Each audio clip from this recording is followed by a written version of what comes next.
Welcome in, everyone. It is week 2 of the Bama Factor with Alex Taylor. I'm your host, as always, Alex Taylor, and it is September 3rd, 2025, and Alabama football has a lot of questions to answer. Coming off the Florida State loss, this was not the standard of Alabama football. The effort wasn't there, the scheme got exposed, and now your season really begins to take a turn into a you got to respond type of moment. I mean, this is not something that we're accustomed to, and in this episode, we're going to really dive into what went wrong, what needs to be fixed, and got a couple controversial topics as well. So lean back, grab some popcorn because this one's going to get wild.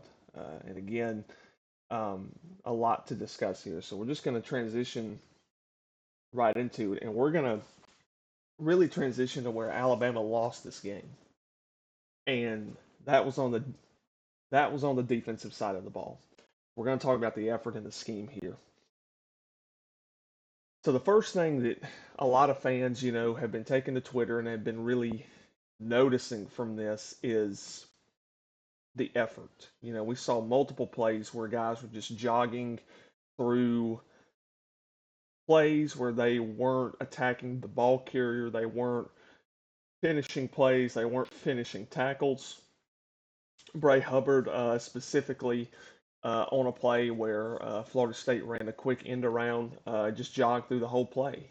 And that really surprised me from him because you just don't see that. I mean, you're talking about a guy who was a headhunter who played really downhill a year ago, and just to play that way is extremely surprising to me. And then you had other guys that just weren't striking the offensive line. I mean, the physicality was just not there, and overall, it was just guys were just waiting to get blocked. They were just moving to a spot and then they were just waiting to get blocked, and it just wasn't what we're accustomed to seeing, frankly. So, it just that's the first part. We were just flat out missing. The intensity wasn't there. Tackling was poor. Just wasn't a good. It just wasn't a good day on that side of the ball overall. Now let's go to the schematic point of view. And this is something I want to address because people talk about this all in the offseason, all last season, and all after Saturday, saying the 4-2-5 can't work. What we have, we need to go back to a 4-3. We need to do this and say Saban didn't run this. Well, if you listen to former Alabama player Christian Miller on his podcast, he addresses that they actually did run some of these concepts, and they were a 4-3 multiple when Saban was there. So they ran multiple different sets. We ran a variation of a 4-2-5, a 3-2, a 3-2-6, and just a 3-3-5. So we ran multiple variations of that when Saban was here. So for all the crowd that says, we didn't run this when Saban was here, yes, we did. If you go back and look and your schematics and the scheme of what it looks like, then yes, we did. But the thing I want to address is that it wasn't necessarily the scheme, it was the alignment and it was personnel. We didn't match personnel well. You can have the right scheme, and I think Womack has the right scheme. As you look as the season went on a year ago, the defense came into that scheme, got better. I mean, LSU game, prime example. I mean, you go on the road in hostile territory and you give up 6 points to their starters. I, I mean, and then you had a game where the defense kept them in it in the Tennessee game, but offensive inability and inconsistency. The defense kept them in the Oklahoma game. Oklahoma had two pick sixes, kept them in the Michigan game. But now this year, it's all about personnel and matching alignment. So several times on Saturday, we were out of alignment. Florida State would have trips to the right or to the left, and we wouldn't have any of the numbers on that side to be able to stop a quick screen pass or an RPO. And the other thing is that our outside edges or inside of the tackles. You want to be on the outside tackle shoulder. That's where you want to be because that is your cutback guy. You're trying to make the guy cut back inside into the teeth of the defense, usually where your front is going to be the heaviest. And you need to start bringing seven in the box. We were only putting, five in the box at a time. Sometimes we were only putting four in the box. That's asking to get run on every single game. So it isn't a schematic issue. It's an alignment issue and a personnel issue. So if you go back and you really watch the game and, really do some research inside of a 4-2-5 or a 3-2-6 or a 3-3-5, you can stop the run on that. You just have to match personnel. And I think another thing that just really irritated me was just how long it was taking to get the play call in on the defensive side of the ball. We shouldn't have to look to the sideline for 20 seconds to get a play call in. I mean, I think Deontay Lawson should be able to relay all of that to the defense immediately. I don't think that it should take that long. But overall, from a schematic standpoint, that's not the issue. It's the alignment issue. It's the poor tackling angles. It's the effort. Effort above everything else. Effort has to be addressed this week. Effort must be addressed. And if you don't want to give effort, then frankly, I don't want you playing on the field. That's how I feel from a fan's standpoint. So for me personally, you got to want it. Hands down, that's it. So you need to identify those leaders who are going to play with pride. Lawson has got to step up. And frankly, I don't think he's 100% still. I saw some time Saturday where he looked a little timid on his leg. I think physically he's 100%, but I think in his head, I don't think he's 100%. I think he's trying to get past that block of what if I step the wrong way, as guys with ACL tears typically do. I mean, we've seen it time and time again. But overall, it wasn't just the defense. Okay, so now we got to flip the script to the offensive side of the ball. Mainly your offensive line. And first of all, I just want to address anything. Ty Simpson is not the problem. Okay, Ty's not the problem. Ty played very well. Okay, so again, I'll say Ty Simpson is not the problem. It was his first start, hostile environment. He took care of the ball.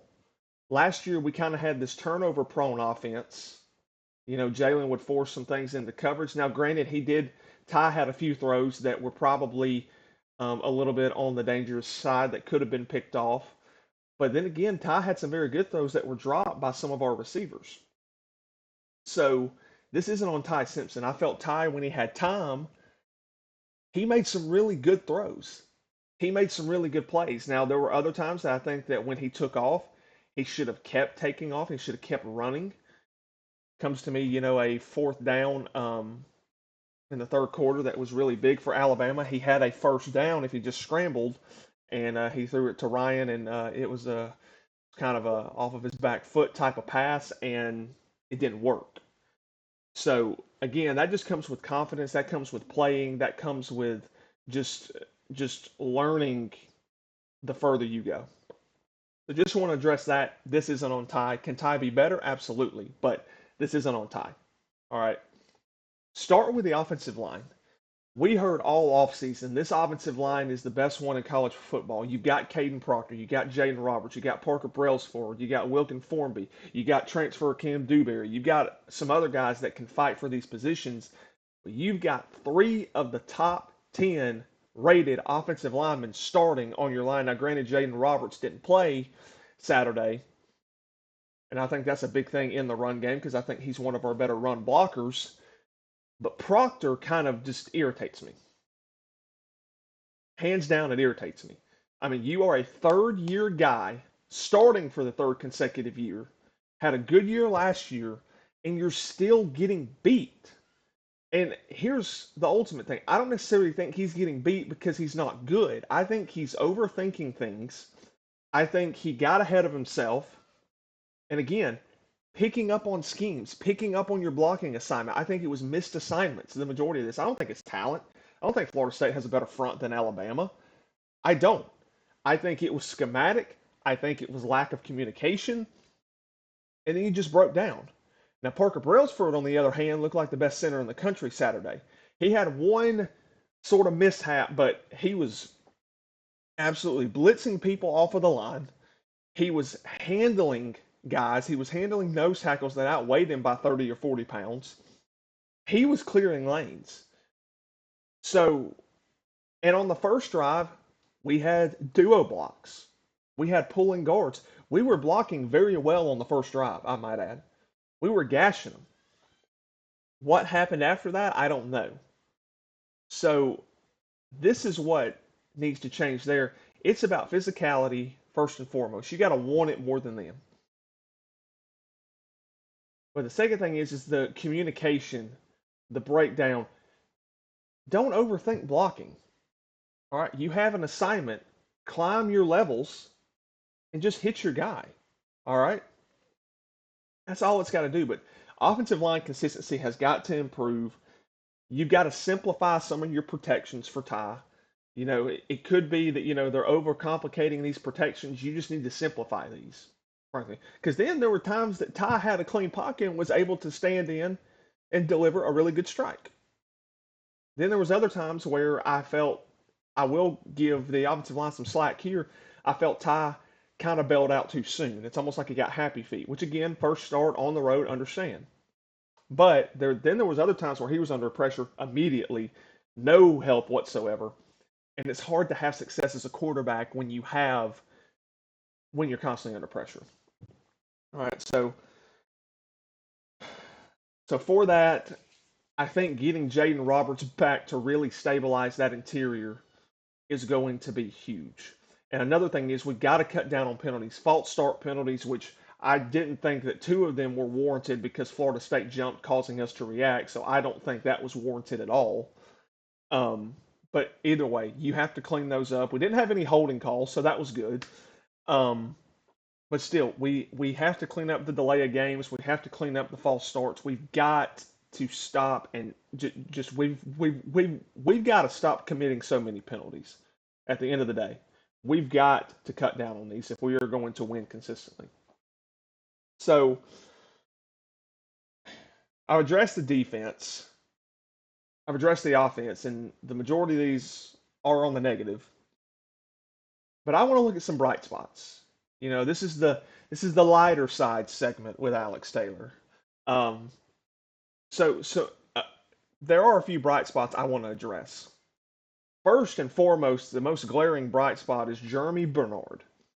Germie Bernard had a day.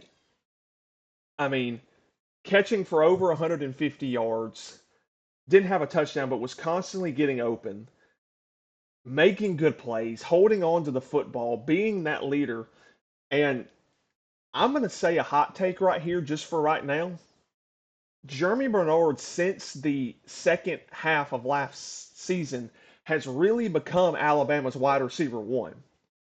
I made a post earlier in the offseason said who is going to be wide receiver one? Is it going to be Germie? Is it going to be Ryan? Is it going to be Isaiah Horton, Jalen Hill, Rico Scott? Who's going to be that guy? Because it's been a pretty good little while since we've had that true guy be wide receiver one.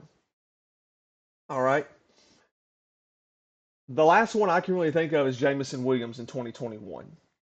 All the other years we've kind of had guys pitch in here and there, but we've never had that guy that just separates himself. Germie Bernard made the case for it Saturday. And you know what? I'm okay if he's wide receiver one. Ryan Williams, on the other hand, I love the kid. I think the kid is talented, but the kid's got to show up and step up. I mean, he looked timid Saturday, like he didn't want to get hit. Quit the TikTok, quit the Twitch, quit all this other crap, and go play ball. You're talented. It's proven. But you haven't had a 100-yard game since Georgia. You haven't had a touchdown since probably the 10th game of the season a year ago. I know you're itching to get into the end zone. You're itching to have success, but you've got to deal with things off the field first. And then ultimately it's going to fall into place. But Rico Scott showed me a lot Saturday. I think he's a guy who will be very reliable. And I want to go back and touch on Ryan. I love Ryan. All right. Ryan, I think, is a generational talent, but he's got to bring it every week. He's currently day to day with concussions now, but He's got to bring it every week. He's got to get back to the Ryan that we knew September of last year, really going off like he did a year ago. And I think, again, he's got the talent, got to get right in the mind. He's got to become physical. He's going to be in the slot more this year.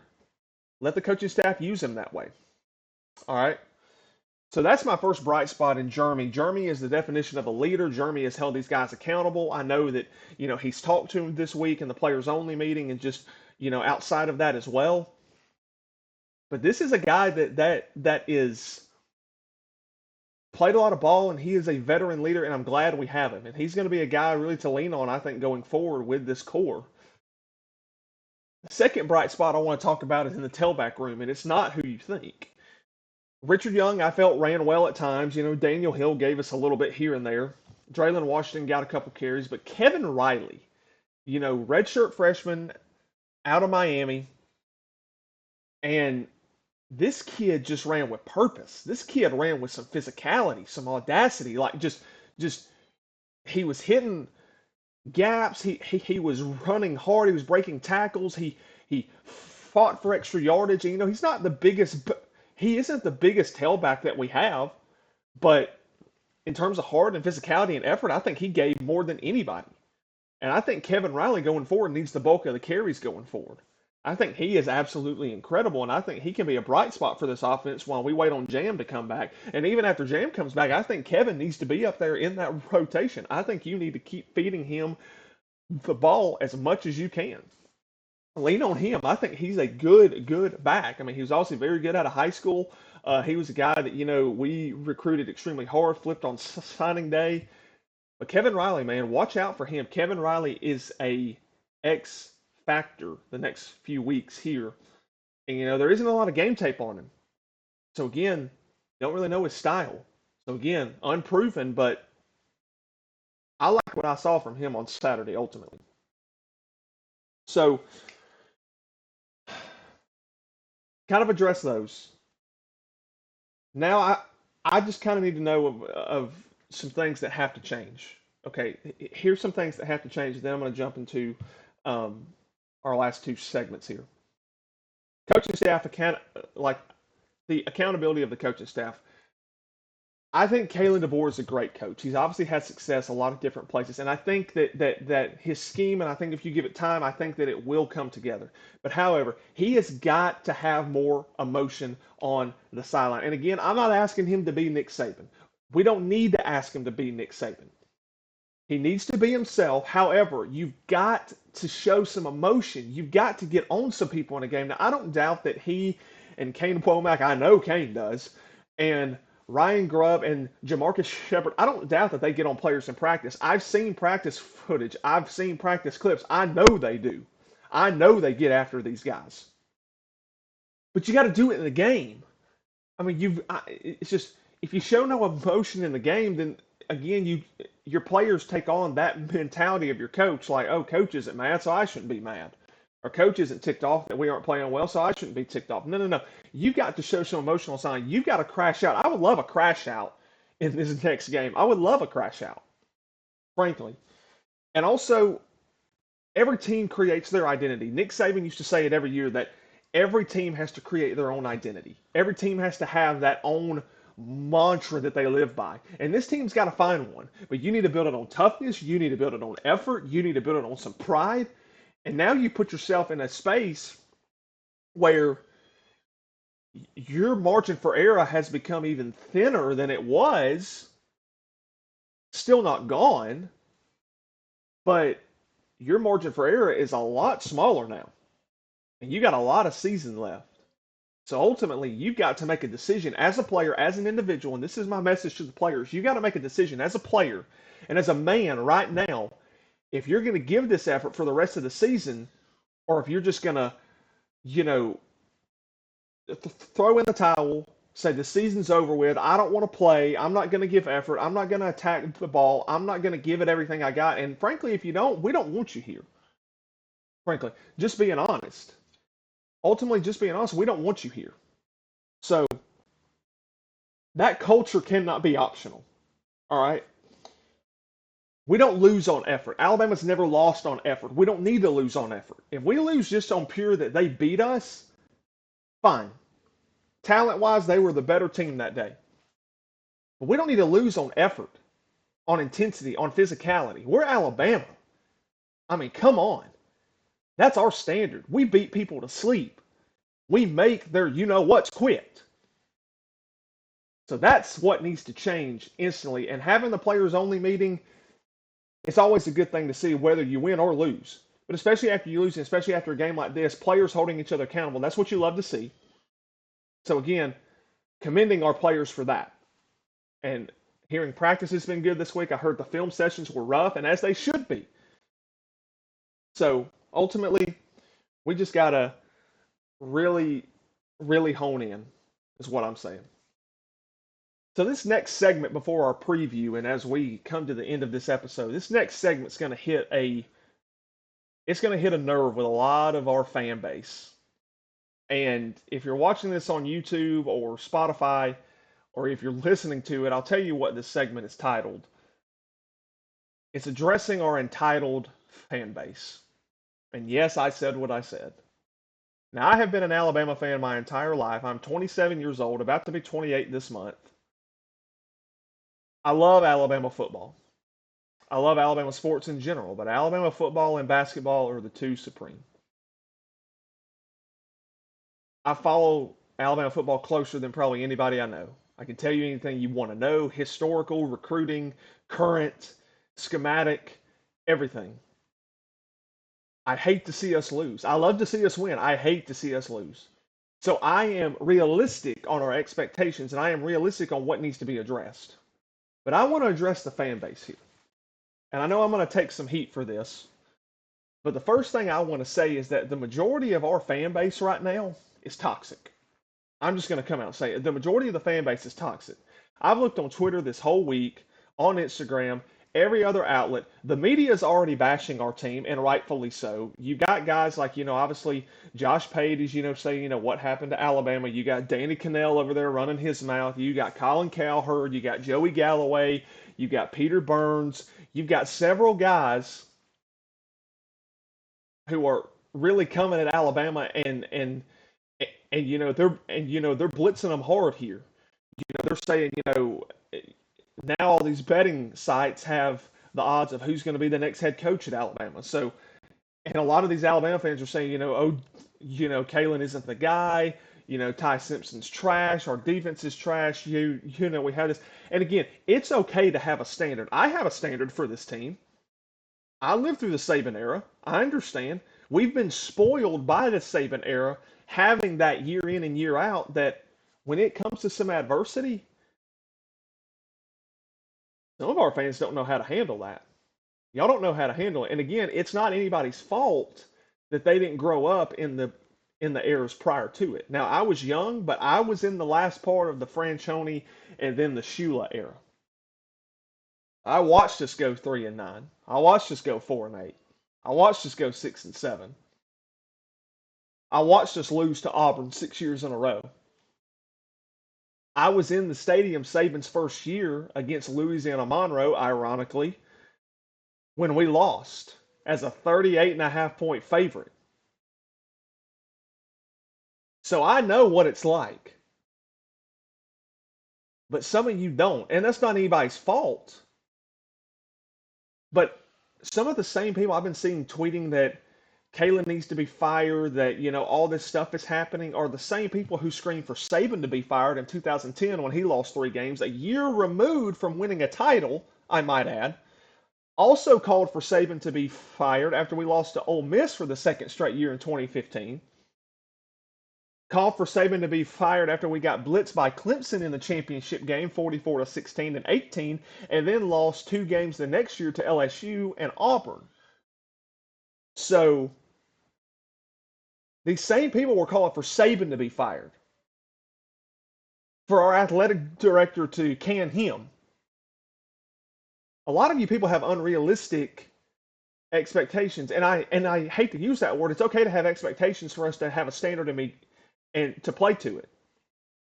But man, y'all are entitled. Y'all do not know how to handle a loss. Y'all do not know how to handle some adversity. Now, if it continues, yes, look, I'm upset. I'm mad. I don't like how Saturday went. Frankly, Florida State shouldn't have stayed on the field with us. We're a way more talented team than them. But again, it came down to effort. They wanted it more. They they they they had the desire. We didn't. But to our fan base, you guys bashing these players, coming after them in just awful ways, man. Hold them accountable. But dang, these guys are 18 to 22-year-old kids that they have a life. They have a family outside of football. They have a mom. They have a dad. They see this stuff too. So think about it if it was your son or daughter. I personally, I have a son. All right, so I think about it from that. And again, it gives you a different perspective when you have a kid. I know if that was my son, ultimately, now, yes, is a lot of the scrutiny earned? And is that a valid excuse? Yes. From the media personalities. They've already got them coming at them. But the fan base at this point should say, okay, here's what needs to be changed. Just like I've done this whole podcast, I'm addressing what needs to be changed. I'm not denying that we need to change things and change them quickly. However, you've got to rally behind these players. You got to rally behind this coaching staff. Because if I'm a player right now, and this is the response I get from my own fan base, I don't want to go out there this Saturday and play for you. I don't want to put on a show for you. I don't want to give effort for you because I'm just going to get trashed. And if I'm a commit or a high school recruit and I see this fan base trashing their own players, I don't want to commit to you. I want to commit to a culture that's got good fans, that's got the greatest fans. And I'm going to be dead honest with you. I've had season tickets to Alabama games since 2011, and me and my dad, been a tradition of ours. We go to almost every home game every year. And I'll say this: ever since about 2021, our crowd has really diminished in its intensity, its effort, its passion, its pride. Because again, we got entitled. We became accustomed to. And I'm not saying the bigger games weren't loud or here and there. But we're not deafening like we used to be. I can remember in 2011, we were absolutely deafening. 2013, 2014, 2015, we were a deafening crowd. And I'm not saying that we're not still loud. Like the Georgia game last year was loud. Several other games were loud, but it's almost like we die out and we're not as loud as we used to be. And you also have students that, come for half of the game and then they leave. Or they stay to the start of the fourth quarter and then, they leave. All these student tickets that aren't available. And just it starts with you guys. It starts with the crowd. So now I had my whole pitch to the players. So now it's my pitch to our fan base. Rally behind this team. Don't be a fair weather fan. I've lived through some hard Alabama times, some hard Alabama football, and frankly some other sports times, baseball and basketball. I've lived through some hard times. Well, you got to rally behind this team. You got to rally behind our players. You got to rally behind that script A, and you got to let them know that you're there to support them no matter what. I'm going to be wearing this hat. I'm going to be wearing my Alabama A. I'm going to be screaming "Roll Tide" if we're 12-0 or if we're 0-12. You're not going to convince me otherwise. I'm not going to cheer on any other team. I don't want to cheer on another team. There's no better team to cheer for. There's no better tradition, more pageantry, more honor, and a better program to cheer for than Alabama. And as you see, this tells me something right here. Everybody's saying that, oh, Alabama is just, oh, they're this and they're that right now. The media coverage of Alabama this week, it's amazing when we fail. It's amazing when we falter, when we lose. Oh, we're the talk of everybody all of a sudden. Oh, they start talking about what's happening with Alabama. Oh, they beat Alabama. Oh, they did this. Florida State rushed the field again. 11th straight time somebody has done that with Alabama. So the dynasty lives on. The standard's not over. It still means something to beat Alabama. If it didn't, and people were like, oh, Alabama's not feared anymore, they're not this, not that, they're just another team, then Florida State fans would have just turned around and gone home. Nope. They rushed the field. You beat Alabama. Congratulations. Oklahoma, they did it a year ago. Tennessee did it. Vanderbilt did it. Go back to the previous years. 2022, Tennessee did it. That's what you have, right? 2021, Texas A&M did it. 2019, Auburn did it. So again, fans rush the field because when you beat Alabama, it means something. It means something, and it still does. So again, I'll say this to all of our fans as well. If you want to support this team, then you better give everything you got. We're asking the players to give effort. We're asking the players to step up the intensity. We as fans, we need to do the same. We need to do our part because they feed off of that. They look forward to that every single year, every single game. So you need to support these guys. Address what needs to be addressed. Hold them accountable. I'm in total favor of that, as I've done. I've expressed my frustrations.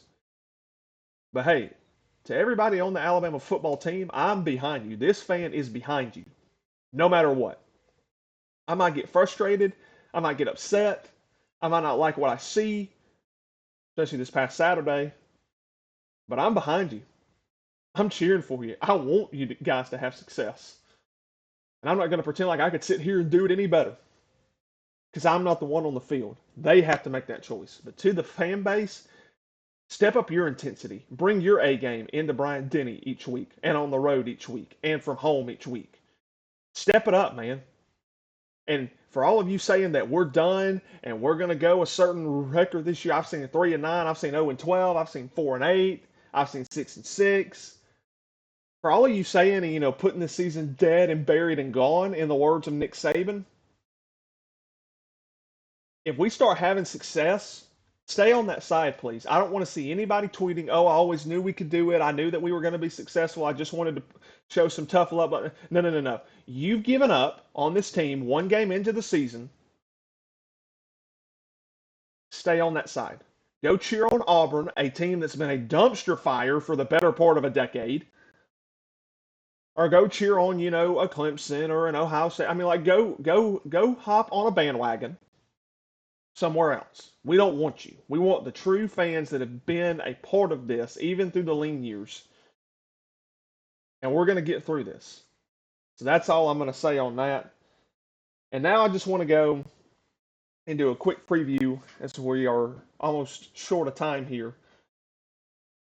Alabama, Louisiana, Monroe this weekend. Bryant-Denny Stadium, September 6th, 2025, 6:45 p.m. Central on the SEC Network. Alabama, as of right now, looks like about a 34.5-point favorite at home in their home opener. Alabama, coming off a loss, is usually pretty successful. But, this is going to be an interesting weekend. Really the first thing that I can say is what response are we going to get? Do they play angry? Do they play more intense? Like, do they answer the call that they've been talking about this week? The offensive line, you've got to address pass protection. You've got to address schemes. You've got to address the overall physicality of the offensive line. Ty Simpson, does he take another step forward and, play a little bit better, make better decisions in crunch time? Who do you see at tailback? Kevin Riley. Do you see him get the majority of the carries? Do you see him really get after it? And then on the defense, really, do they control the line of scrimmage? Do they control the physicality? Do they wait to be blocked or do they initiate contact first? Are they flying to the football? Is it all 11 to the ball? Are we going to get pressure? Are we going to get sacks? That's what needs to be addressed. Louisiana Monroe is 1-0 coming in. Alabama, as it used to say, hell hath no fury than a disappointed Alabama team. So again, let's just land the plane on this right here. Here's the bottom line. We don't have a talent problem. All right. It was an effort and execution problem. And the Florida State game was a wake-up call, and the season is not lost. But the response against ULM is going to be important. This is going to be one of those games that when we look back this season has to be a turning point of our season because this is the next game on the schedule. This is where we tune up, fix what we need to fix because we got a gauntlet after this. You got Wisconsin, you got at Georgia, you got Vanderbilt, you got at Missouri, Tennessee, at South Carolina, LSU, Oklahoma, at Auburn. So again, does the Tide bounce back? Do they fight with pride? That's the standard. We need to show up and show it right now. And frankly, I just think, historically, Alabama coming off of a loss, I'm going to do my score prediction a little bit differently this week. I think Alabama wins convincingly. I'm not going to give a number because what I want to see is I'm going to be scrutinizing and really fine picking with a needle every snap on the defensive side of the ball. Every snap. I'm going to be looking. I'm also going to be watching the offensive line very consistently. I'm going to be taking some notes. I'm going to see the improvement. But again, we need to have a loud crowd. It's a night game. We need to come out with intensity. We need to come out with pride, discipline. And I think Alabama wins convincingly. I mean, I think it will be a bloodbath if Alabama plays up to the standard that we know it's capable of. But again, I want to see the improvement this week. So again, I'm not going to give an actual score prediction. I just want to see improvement. But overall, I'm behind this team. I look forward to this Saturday. Let's clean some things up. I've been excited to get to this game on Saturday because when you lose, you're ready to get to the next game so you win. And let's just really see what our team is really made of. But again, we got to be behind these guys. We got to absolutely 100% be behind these guys. And overall, we know the standard, and it needs to show up and show up this Saturday. Thank you guys so much for tuning into this episode of the Bama Factor with Alex Taylor. As always, I am Alex Taylor. Thank you so much for your continued support on this page. If you are not subscribed to the YouTube channel, please subscribe and like and comment, share. Any support is appreciated. Also, continue to follow on Instagram, Twitter, and TikTok as well. All of your updates, practice updates, any breaking news, injury updates, game highlights, and more at the.bama.factor on Instagram, X, and TikTok. Again, guys, we thank you so much. Have a great week. Enjoy your weekend of college football. As always, God bless and roll Tide.